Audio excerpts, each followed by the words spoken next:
नमस्कार। उत्तराखंड की खबरों के साथ मैं हूं मनोज मानस। खबरों का रुख करेंगे उससे पहले आपको दिखाएंगे इस वक्त की अहम सुर्खियां। धामी सरकार ने 30 सितंबर तक सभी प्रोजेक्ट पूरे करने के निर्देश दिए हैं। अल्टीमेटम में कहा पीएम आवास योजना में लापरवाही कतई बर्दाश्त नहीं। भ्रष्टाचार के खिलाफ सीएम धामी का एक्शन। नंदा की चौकी पुल अप्रोच रोड धंसने पर 3 इंजीनियर सस्पेंड। आगामी विधानसभा चुनाव से पहले कांग्रेस कार्यकारिणी का विस्तार। अल्मोड़ा रानीखेत के 5 नेताओं को मिली जिम्मेदारी। 2027 के रण की तैयारी में जुटी बीजेपी। कमजोर बूथों को साधने खुद मैदान में उतरे मुख्यमंत्री। धामी मंडल अध्यक्षों से लेंगे फीडबैक। उत्तराखंड परिवहन निगम की पुरानी बसें इलेक्ट्रिक बसों में हो सकेंगी तब्दील। मंत्री प्रदीप बत्रा ने की समीक्षा। और उत्तराखंड में बिगड़ा रहेगा मौसम। देहरादून समेत कई जिलों में बहुत ऑरेंज अलर्ट।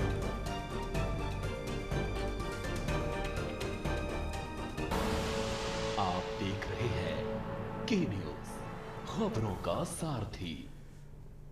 और अब खबरें विस्तार से। हम खबर से बुलेटिन की शुरुआत करेंगे खबर हल्द्वानी से, जहां कांग्रेस के राष्ट्रीय अध्यक्ष मल्लिकार्जुन खड़गे यहां जनसभा को संबोधित करने पहुंचे। कांग्रेस अध्यक्ष को सुनने के लिए रामलीला मैदान में बड़ी संख्या में कांग्रेस कार्यकर्ता और आम लोगों की खासी भीड़ जुटी।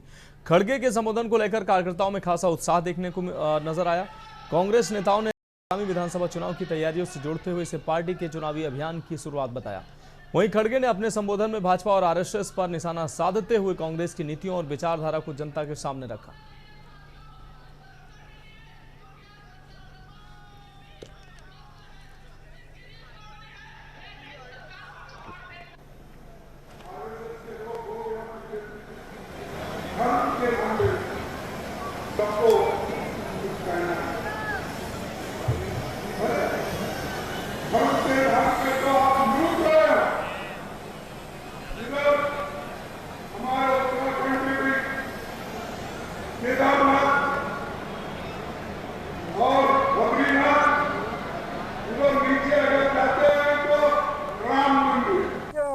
हमारे कांग्रेस के राष्ट्रीय अध्यक्ष मल्लिकार्जुन खड़गे जी का हल्द्वानी दौरा था, जिसमें आज उन्होंने यहाँ से 2027 के लिए संक्रांति 2027 में जिस प्रकार से आज जनसैलाब उमड़ा है हल्द्वानी की सड़कों पर, जिस तरीके से हल्द्वानी की सड़कें पूर्ण रूप से खचाखच भरी हुई थी। कार्यकर्ताओं में और कार्यकर्ताओं में नहीं, पूरे क्षेत्रवासियों में इस कदर उत्साह है कि आप 5 किलोमीटर 6 किलोमीटर शहर में किसी भी तरफ को चले जाइए, वहाँ आपको लोगों का हुजूम।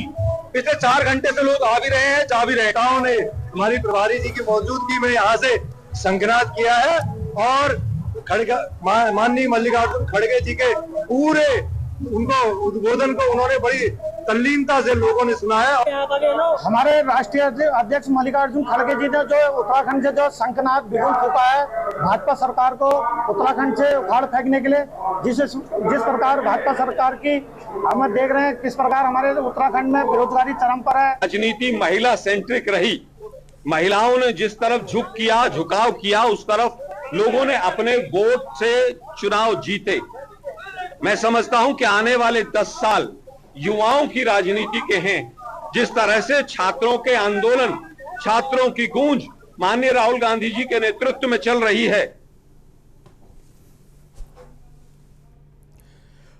भारतीय क्रिकेटर ऋषभ पंत ने उत्तराखंड में जमीन खरीदने की प्रक्रिया को लेकर चिंता जताते हुए मुख्यमंत्री पुष्कर सिंह धामी से मदद मांगी है। पंत ने एक्स पर पोस्ट कर बताया कि वह पिछले 3 साल से उत्तराखंड में जमीन खरीदने की कोशिश कर रहे हैं, लेकिन अब तक सफलता नहीं मिली है। वह अपना वेश दिल्ली से उत्तराखंड शिफ्ट कर पहाड़ी लोगों के बीच रहना चाहते हैं और राज्य के विकास में योगदान देना चाहते हैं। पंत की अपील पर सीएम धामी ने जवाब देते हुए कहा कि ऋषभ पंत उत्तराखंड का गौरव है। उन्होंने मातृभूमि के प्रति पंत के प्रेम और योगदान की भावना को सराहनीय बताया और संबंधित अधिकारियों से मामले को देखने की अपील की।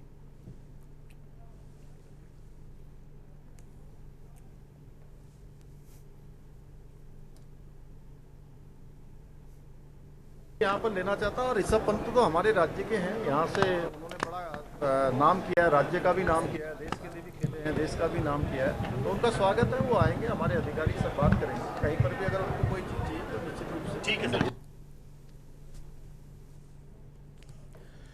बढ़ेंगे अगली खबर की ओर। खबर देहरादून से है। स्वच्छ एवं सुंदर शहर बनाने के उद्देश्य से जिला प्रशासन और जिला विधिक सेवा प्राधिकरण ने शनिवार को संयुक्त रूप से विशेष स्वच्छता अभियान चलाया। जिलाधिकारी डॉक्टर आशीष चौहान और सचिव जिला विधिक सेवा प्राधिकरण सीमा डूंगराकोटी ने लक्ष्मण चौकी और कांवली रोड क्षेत्र में अभियान में हिस्सा लिया। नगर निगम वेस्ट वॉरियर्स संस्था समेत विभिन्न संगठनों के 100 से अधिक अधिकारी, कर्मचारी, स्वयंसेवक और स्थानीय नागरिक अभियान में शामिल हुए। डीएम ने चिन्हित स्थानों से कूड़ा उठाना और वैज्ञानिक निस्तारण सुनिश्चित करने के निर्देश दिए। उन्होंने कहा कि स्वच्छता के लिए नियमित निगरानी के साथ सिंगल यूज प्लास्टिक के खिलाफ जागरूकता जरूरी है। इसे जन आंदोलन बनाने में आमजन की सहभागिता महत्वपूर्ण है। इलेक्शंस के क्रम में जिला विधिक सेवा प्राधिकरण के सहयोग से और नगर निगम और मल्टीपल एनजीओ जिसमें वेस्ट वॉरियर भी है और दूसरे और एनजीओ जो साथ में काम कर रहे थे, लगभग 100+ का हमारा नंबर था। और यहाँ पे हम लोगों ने एक पार्क के पास में बायोडिग्रेडेबल वेस्ट के अलावा जो प्लास्टिक वेस्ट है उसको सारा कलेक्ट किया है, सेग्रीगेट करने का प्रयास भी किया गया और एक अवेयरनेस कैंपेन भी चलाया गया जिसमें मल्टीपल महिलाओं ने और उनके समूहों के द्वारा प्रतिभाग किया गया और इसे कंटिन्यू किया जाएगा। और प्लास्टिक, सिंगल यूज़ प्लास्टिक को रोके जाने को लेके हमारे जो एफर्ट्स हैं वो कोऑर्डिनेटेड तरीके से और आगे बढ़ाए जाएंगे और सभी एजेंसीज को इसमें इन्वॉल्व किया जाएगा। अब बढ़ेंगे अगली खबर की ओर। विकासनगर के भीमावाला गांव में बारिश के दौरान मकान ढहने से बेघर हुए 3 अनाथ भाइयों की मदद के लिए उत्तराखंड वक्फ बोर्ड आगे आया है। वक्फ बोर्ड अध्यक्ष शादाब शम्स शनिवार को भीमावाला पहुंचे और बच्चों से मुलाकात कर उनकी स्थिति जानी है। मौके पर उन्होंने बच्चों को 51,000 रुपये की आर्थिक सहायता दी। बता दें कि विकासनगर तहसील क्षेत्र के भीमावाला गाँव में बीते दिनों हुई तेज बारिश में मकान ढहने के बाद तीनों अनाथ भाइयों के सामने रहने और दूसरी जरूरतों को लेकर संकट खड़ा हो गया था। ऐसे में यहाँ पहले ही स्थानीय जनप्रतिनिधि और जमीयत उलेमाए हिंद ने मदद की बात कही थी। वहीं अब वक्फ बोर्ड ने इन बच्चों की मदद के लिए हाथ बढ़ाया। ये बच्चे हैं जिनके माँ बाप नहीं है और इनका घर गिर गया है, कोलैप्स कर गया है बरसात के कारण। तो हमें लगा कि वक्फ बोर्ड सदके ज़कात खैरात के पैसे से चलने वाली संस्था है और इसके ऊपर पहला हक इन्हीं यतीमों का, इन्हीं मजलूमों का है कि जिनको सबसे पहले इसका अधिकार मिलना चाहिए।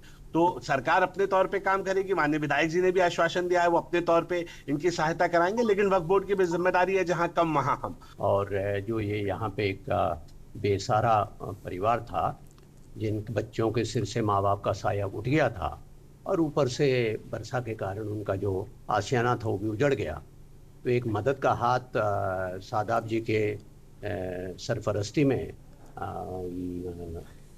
अपने वक्फ बोर्ड ने उठाया। हमारा घर गिरा है 7 तारीख को बारिश आ रही थी और सुबह गिरा, तो मेरे भाई अंदर ही पड़े थे।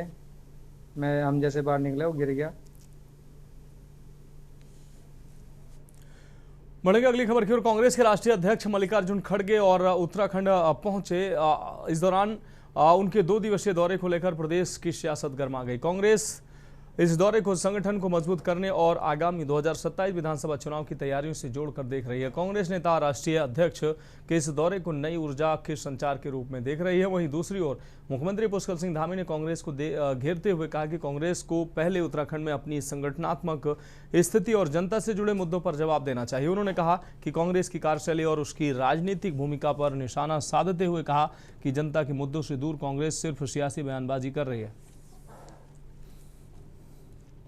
राष्ट्रीय अध्यक्ष खड़गे जी भी आज देखिए, अब चूंकि चुनाव आ गया है तो अभी थोड़े दिनों पहले उनके युवराज भी आए थे और अब अध्यक्ष आए हैं उनके। ये कोई सामान्य प्रक्रिया है, चुनाव के समय में अब आना सबका रहता है। अच्छा होता कि पूरे 5 साल अगर उत्तराखंड के जनता की चिंता करते, यहाँ के लोगों की चिंता करते, यहाँ के सुख दुख में खड़े रहते तो लोग गंभीरता से लेते कि हर समय आए हैं, इसलिए चुनाव के समय भी आए।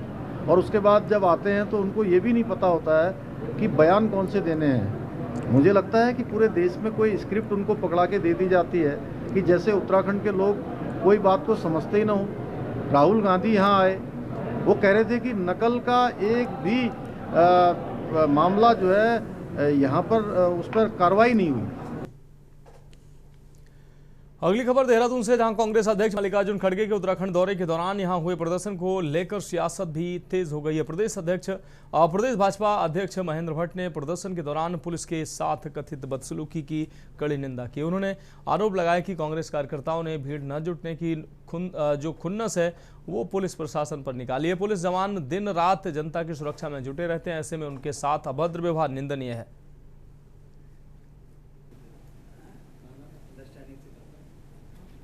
देखिए, हम आज के कांग्रेस के प्रदर्शन की और जिस प्रकार कृत्य कांग्रेस ने किया है उसके हम घोर भर्त्सना करते हैं।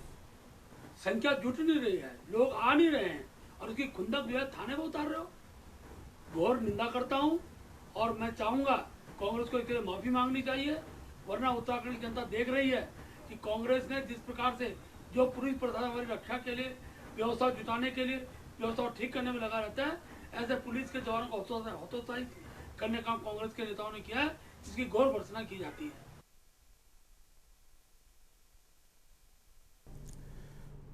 अगली खबर लक्सर से, जहां सुल्तानपुर क्षेत्र के पंचलेश्वर महादेव मंदिर में पंचेवली में सेवादार के साथ मारपीट और गाली गलौज का वीडियो सोशल मीडिया पर वायरल हो रहा है। वायरल वीडियो में एक व्यक्ति सेवादार के साथ मारपीट करता दिखाई दे रहा है। आरोप है कि मारपीट करने वाला व्यक्ति मंदिर कमेटी का तथाकथित अध्यक्ष है, जो पहले भी मंदिर कमेटी को लेकर चर्चाओं में रहा है। वीडियो सामने आने के बाद मामला चर्चा में है।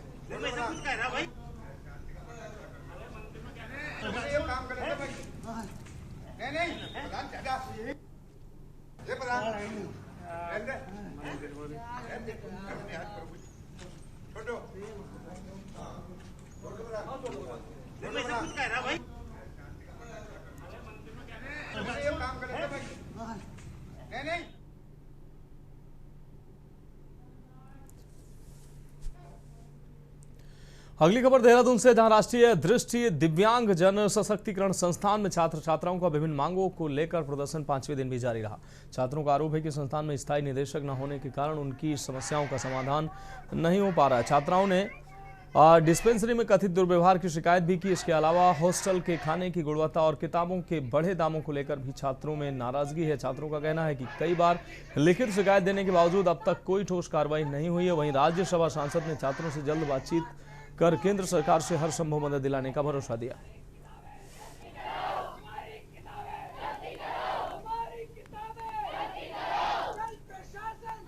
मैंने पीयूडी के स्टूडेंट्स हैं और जैसा कि आपको पता है कि हमारी स्ट्राइक चल रही है, आज 5वां दिन है, तो हमारी बहुत सारी डिमांड्स हैं, जैसे कि स्कॉलरशिप। अब स्कॉलरशिप का ये है कि पहले स्कॉलरशिप 12th पास आउट होने के बाद हर बच्चे को मिलती थी 5 साल तक। अब पिछले 2 या 3 सालों से वो स्कॉलरशिप बंद कर दी गई है मिनिस्ट्री द्वारा, और उनका ये कहना है कि बच्चों को एनएसपी मिल रही है। अब एनएसपी में हर स्टेट के अलग अलग फंड्स होते हैं जिससे वो लोग स्कॉलरशिप देते हैं कहीं ना कहीं, तो वो चीज़ें कहीं ना कहीं वर्क नहीं कर रही हैं और हर कोई बच्चा इसके लिए एलिजिबल भी नहीं है। आपने कहा है, मेरी जानकारी में विषय नहीं है, मैं इसकी पूरी जानकारी करूँगा और ये प्रयास भी करूँगा कि मैं बच्चों से बात करने वहाँ जाऊँ और जैसा विषय होगा फिर उसकी केंद्र सरकार से और सामाजिक न्याय मंत्रालय से बात करके बच्चों को न्याय दिलाने का काम करेंगे।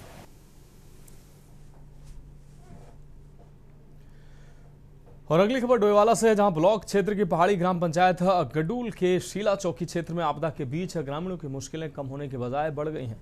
अस्थायी पुलिया का निर्माण अब तक नहीं होने से ग्रामीण जान जोखिम में डालकर खाला पार कर आवागमन कर रहे हैं और बताया गया है कि पुलिया का निर्माण सिंचाई विभाग और लोक निर्माण विभाग को आपसी समन्वय से करना है, लेकिन देरी के चलते ग्रामीण परेशान हैं। क्षेत्र पंचायत सदस्य रविंद्र सिंह रावत ने प्रशासन से जल्द अस्थायी पुलिया का निर्माण कराने की मांग की। उन्होंने कहा कि ग्रामीणों की सुरक्षा के साथ समझौता नहीं किया जा सकता।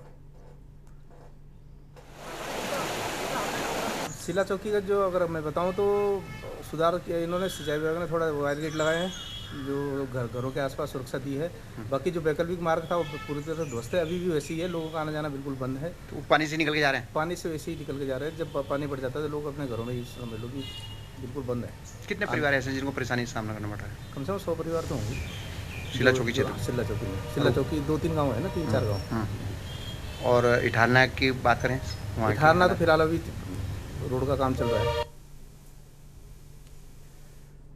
नैनीताल के डीएसबी कॉलेज के समीप आपको बता दें लंघम बस्ती में उस वक्त अफरा तफरी मच गई है जब एक टीन में अचानक आग लग गई है। आग लगने की सूचना मिलते ही दमकल विभाग की टीम मौके पर पहुंची और स्थानीय लोगों की मदद से कड़ी मशक्कत के बाद आग पर काबू पाया गया है। गनीमत रही कि हादसे के वक्त कमरे के अंदर कोई मौजूद नहीं था, जिससे एक बड़ा हादसा टल गया है। डीएसबी कॉलेज के समीप स्थित लंघम बस्ती में निजी स्कूल में कार्यरत नरेश के टीन से बने कमरे में अचानक ही आग की घटना सामने आई। फिलहाल आग से हुए नुकसान का आकलन किया जा रहा है। ये हमें 15:32 पर इसकी आग की सूचना मिली। जैसे ही सूचना मिली मैंने अपने पूरे जवानों को अपने पूरे दलबल के साथ अपने वाहनों को साथ लेके और स्वयं मैं अपने यहाँ पर मौके पर आया। हमने ऊपर से रोड से हौज फैला के यहाँ पर देखा कि डीएसबी कैंपस के पीछे की साइड में आग लगी है, जिसे हमने हौज पाइप के द्वारा और एमएफई से पंपिंग करके आग को बुझाई। किसी प्रकार का कोई जनहानि नहीं हुई। एक टीन शेड है, उसमें संभवतः ये बिजली के मीटर में शॉर्ट सर्किट से आग होना प्रतीत हो रहा है। क्या भगवान है ये भवन किसका अभी तो हम फायर फाइटिंग करके ही आ रहे हैं और ये जांच करके तब इसका पता लगेगा। तो फिलहाल खबरों में वक्त एक अहम ब्रेक का, जल्द हाजिर होंगे। बाद उत्तराखंड की खबरों में एक बार फिर से आपका स्वागत है। खबर विकासनगर से है, जहां उत्तराखंड वक्फ बोर्ड के अध्यक्ष शादाब शम्स ने वक्फ संपत्तियों पर अवैध कब्जे करने वालों के खिलाफ जल्द कार्रवाई की चेतावनी दी है। निजी दौरे पर विकासनगर पहुंचे शादाब शम्स ने मीडिया से बातचीत में आरोप लगाया कि पिछले 70-75 वर्षों में वक्फ संपत्तियों की बंदर बांट होती रही और कई संपत्तियों पर मिलीभगत से कब्जे किए गए हैं। उन्होंने आपको बता दें अलल औलाद वक्फ संपत्तियों के निजी हित में इस्तेमाल और खुर्द बुर्द किए जाने का भी आरोप लगाया। शादाब शम्स ने कहा कि अवैध कब्जे वाली संपत्तियों को कब्जा मुक्त कराकर जरूरतमंदों के लिए आवास, स्कूल और अस्पताल बनाए जाने की दिशा में काम किया जाएगा।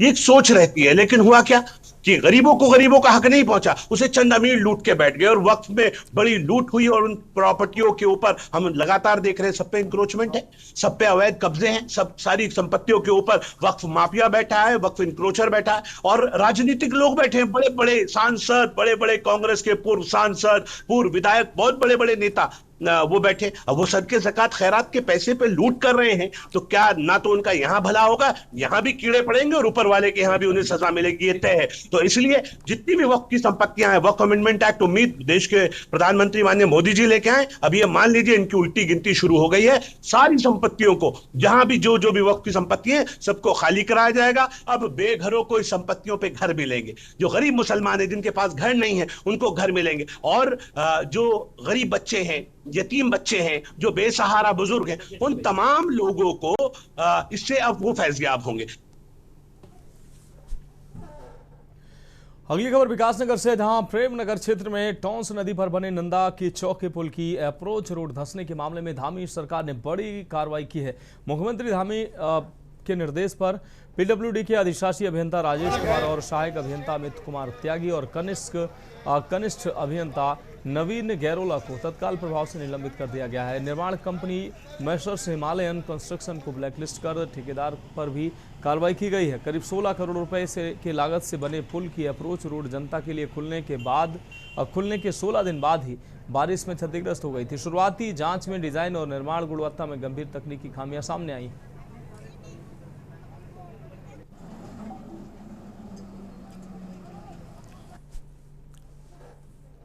उत्तराखंड में आगामी विधानसभा चुनाव को लेकर राजनीतिक दलों की तैयारियां तेज हो गई हैं। लगातार बैठकों, कार्यक्रमों और संगठनात्मक गतिविधियों के बीच अब राष्ट्रीय स्तर के नेताओं के प्रदेश दौरे भी बढ़ने लगे हैं। चुनावी वर्ष की शुरुआत से ही भाजपा और कांग्रेस दोनों ही अपने संगठन को मजबूत करने और जनता के बीच पकड़ बढ़ाने में जुटे हुए हैं। भाजपा के केंद्रीय नेताओं के प्रदेश दौरे और सरकार की उपलब्धियों को जनता तक पहुंचाने के बाद अब कांग्रेस भी चुनावी तैयारियों को धार देने में जुट गई है। ये रिपोर्ट देखिए।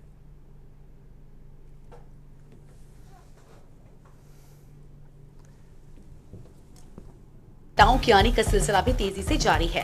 हाल ही में राहुल गांधी के दौरे के बाद अब पार्टी के राष्ट्रीय अध्यक्ष मल्लिकार्जुन खड़गे 2 दिवसीय उत्तराखंड के दौरे पर आज हल्द्वानी की जनता को संबोधित किए और केंद्र सरकार से लेकर राज्य सरकार की कमियों पर खड़गे जमकर बरसे। तो वहीं रैली से पहले कांग्रेस के नेताओं ने पुलिस प्रशासन का भी जमकर विरोध किया।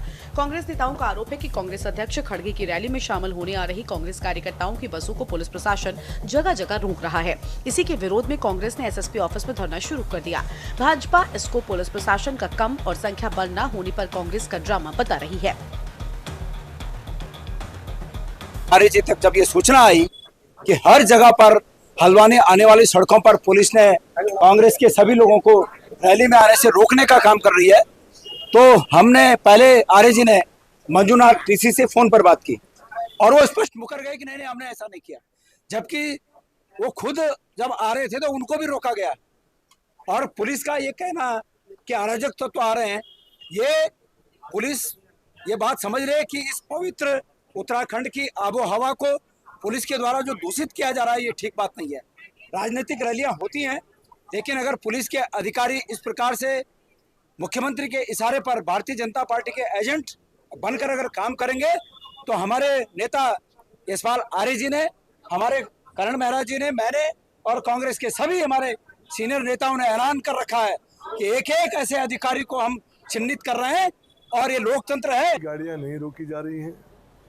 हम लोगों के भी जब कार्यक्रम होते हैं कई बार यातायात को नियंत्रित करने के लिए कुछ कदम उठाने पड़ते हैं। ये हमारे यहाँ भी होता है, आपने कई बार देखा होगा मंचों से हमको अनाउंसमेंट करना पड़ता है, फलाने क्षेत्र से लोग आ रहे हैं, उनको आने दिया जाए, वहाँ व्यवस्था ठीक की जाए, तो प्रशासन अपना काम करता है। कांग्रेस ये कहकर इसकी आड़ में जो कम संख्या उनकी आ रही है, जो लोग नहीं जुट पा रहे हैं, उसका जस्टिफिकेशन ढूंढ रहे हैं। तो ऐसा नहीं है, कोई प्रशासन अपना काम कर रहा है और किसी को रोकने कोई मंशा नहीं है।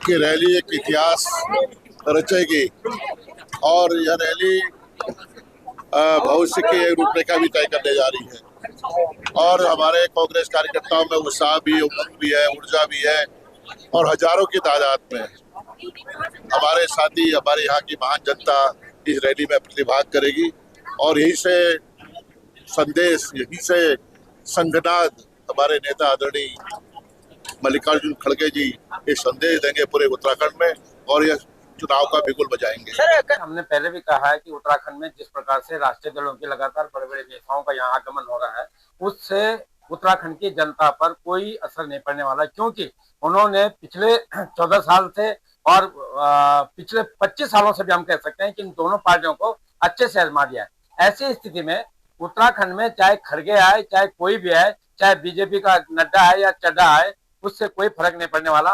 बात यह है कि उत्तराखंड के लोगों को अब समझ में आ गया है कि एकमात्र विकल्प उत्तराखंड में उत्तराखंड क्रांति दल है और उनकी पूरा विश्वास उत्तराखंड क्रांति दल पर है। और इसका असर आप देख रहे हो कि लगातार उत्तराखंड के जो कार्यकर्ता हैं, उत्तराखंड के पदाधिकारी हैं, हर घर चर्चा, हर घर पर्चा के माध्यम से, बड़ी बड़ी रैलियों के माध्यम से, पूर्व सैनिकों के सम्मेलन के माध्यम से और बड़े जो सरोकार हैं, जो मुद्दे हैं, उनको लेकर जनता के बीच में और निस्संदेह 2027 में हम फतेह कर रहे हैं। कांग्रेस के राष्ट्रीय अध्यक्ष खड़गे जी भी आज देखिए, अब चूंकि चुनाव आ गया है तो अभी थोड़े दिनों पहले उनके युवराज भी आए थे और अब अध्यक्ष आए हैं उनके। ये कोई सामान्य प्रक्रिया है, चुनाव के समय में अब आना सबका रहता है। अच्छा होता कि पूरे 5 साल अगर उत्तराखंड के जनता की चिंता करते, यहाँ के लोगों की चिंता करते, यहाँ के सुख दुख में खड़े रहते, तो लोग गंभीरता से लेते कि हर समय आए हैं, इसलिए चुनाव के समय भी आए।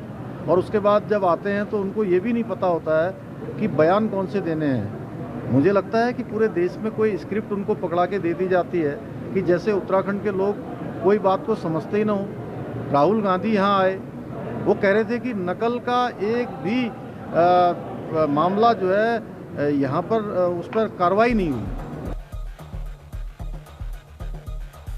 कुल मिलाकर उत्तराखंड में आगामी 2027 विधानसभा चुनाव से पहले सियासी तापमान लगातार बढ़ रहा है। भाजपा जहां केंद्र और राज्य सरकार की उपलब्धियों को जनता के बीच पहुंचाने में जुटी है, तो वहीं कांग्रेस के राष्ट्रीय नेतृत्व के दौरे के जरिए कार्यकर्ताओं में जान फूंकने और जमीनी पकड़ मजबूत करने की कोशिश कर रही है। राष्ट्रीय अध्यक्ष मल्लिकार्जुन खड़गे के हल्द्वानी दौरे और प्रदेश नेताओं के साथ हुई बैठक को कांग्रेस अपनी चुनावी तैयारियों की दिशा तय करने वाला। कांग्रेस पार्टी को उम्मीद है कि इससे बूथ स्तर तक संदेश जाएगा और 2027 के चुनाव में इसका लाभ मिलेगा। दूसरी ओर भाजपा खड़गे के दौरे को सिर्फ एक औपचारिकता बता रही है और आरोप लगा रही है कि कांग्रेस के पास न संगठन है न मुद्दा। हाल दोनों दलों की बयानबाजी, बैठकों और दौरों से साफ है कि देवभूमि में चुनावी जंग शुरू हो चुकी है और आने वाले महीनों में ये मुकाबला और तेज होगा।